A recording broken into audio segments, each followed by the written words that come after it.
Ayan na po. Ayan po, yung terrace po, ilalim ng terrace. Yan, nilagyan na yan ng coating. Yan, mga, ano yan, nakalabas na yung mga yan, mga nagbakbakan, lumabas yung mga bakal. Nilagyan yan ng mga coat, kaya ganyan ang itsura. Mga naka-coating na yan, yan. Ayan o. Ayan o, tinan mo, ayan o. Yan, yung mga may, ano na yan, kulay na yan, mga nalagyan na yan ng coating.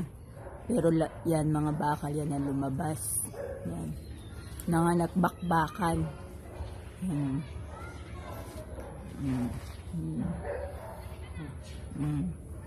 Yan po siya. Ayan o. Halos. Alin ko. Nahilo ko doon. Umikot lang ako. Nahilo rin. Nahilo rin ako. Ayan o. Ayan o. Ano, mahabang bakal. Ayan, maliliit na bakal yung iba. Ayan. Ganyan siya ka, yung mga bakal na, ayan o. Ayan o. Yan lang.